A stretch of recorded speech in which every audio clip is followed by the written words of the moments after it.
शिव शर्मा जी गाजियाबाद से। राधे राधे महाराज जी। महाराज जी, आपने बताया था कि दीक्षा के बाद शिष्य के अपराध गुरुदेव पर जाते हैं। महाराज जी, अगर पूर्वाभ्यास के कारण दोस्तों के साथ बातों में कोई अपराध बन जाता है तो डर लगता है कि कहीं ये अपराध आप पर तो नहीं लगेगा महाराज जी। ये तो निश्चित बात है, शास्त्रीय सिद्धांत है। हमने एक ग्रंथ राधा वल्लभ जी के पीछे महापुरुष रहते थे, बहुत पुराना ग्रंथ था, वो एक तरह से जीर्ण शीर्ण था, उन्होंने हमें पढ़ाया। उसमें लिखा हुआ था कि जिसको शिष्य बनाया जाता है, यदि वो गुरुदेव की आज्ञा के अनुसार नहीं चलता और गुरुदेव सभा में उसका त्याग कर दे तो गुरुदेव मुक्त हो गए, नहीं तो शिष्य के किए हुए पाप से गुरुदेव को बंधना पड़ेगा। अगर शिष्य पाप करता है तो गुरु को शारीरिक दंड मिलेगा, शारीरिक भोग उसको भोगेगा, उसका पीड़ा, बीमारियां और नाना प्रकार का व्यवधान उसको लगेगा। इसीलिए पूर्व के महापुरुष एक या दो शिष्य बनाते थे जो आज्ञा में चलते हैं, दो चार शिष्य बना लिए जो आज्ञा में चलते हैं, क्योंकि पता है कि मनमानी आचरण करेंगे तो भोगना पड़ेगा। हरे शिष्य धन शोक न हरई, सो गुरु घोर नरक मा परई।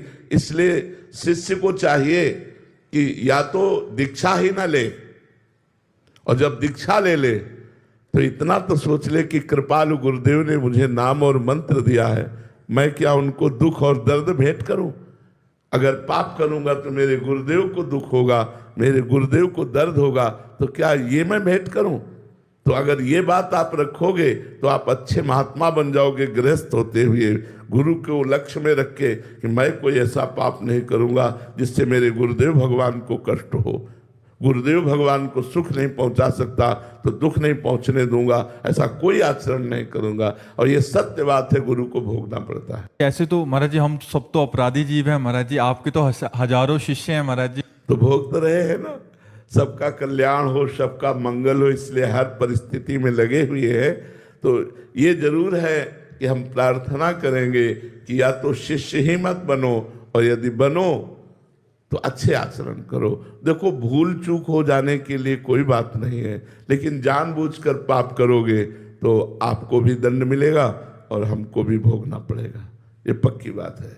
महाराज जी, ये सिद्धांत तो बहुत खतरनाक तो इसीलिए तो शिष्य नहीं बनाया जाता। शिष्य बनाने का मतलब उसका पूरा भार ले लेना, उसके भार। तभी तो संतों की जय जयकार की गई है कि वो अपने को मिटा के भी सामने वाले को उज्जवल करते हैं, अपने को दुख दर्द में भेंट करके भी सामने वाले को उन्नति चाहते हैं, वो सुख में रहे, वो स्वस्थ रहे, किंचन मात्र से दुख न। संतों के हृदय को कौन जानता है? पर मान लिया केवल कि संत हैं, लेकिन हृदय नहीं जानते। करोड़ों माँ का हृदय भी एक संत के बराबर नहीं हो सकता। एक संत का जो हृदय होता है, करोड़ों माँ का हृदय अगर एक जगह एकत्रित हो जाए तो भी संत की बराबरी नहीं कर सकता, क्योंकि वो भगवान के वात्सल्य समुद्र से एकदम संबंध रखता हुआ वात्सल्य रखता है। मेरे को क्या फर्क पड़ता है, जहाँ 100 ग्राम दुख है वहाँ 500 ग्राम और आ जाए, क्या फर्क पड़ता है? हमारे को कोई फर्क नहीं पड़ता, लेकिन आपको 5 ग्राम भी आएगा तो फर्क पड़ जाएगा। इसलिए आपको फर्क ना पड़े, आप स्वस्थ रहें, आप भजन मार्ग में आगे बढ़े। बड़े बड़े संतों के जीवन में देखा गया, उन्हें बड़ी पीड़ाएं मिली, बड़ा कष्ट पाया। तो सोचो, थोड़ा भजन करने वाले आनंद में डूबते हैं, और रात दिन भजन करने वाले कष्ट क्यों सह रहे हैं? समाज का पाप, समाज के अपराधों को अपने ऊपर लेकर वो दुख भोगते हुए सबका मंगल करते। सर्वे भवन्तु सुखिना, सर्वे सन्तु निरामया, सर्वे भद्राणि पश्यन्तु मा कश्चित् दुःख भाग् भवेत्। इसीलिए संतों को सब नमन करते हैं, जय जयकार करते हैं।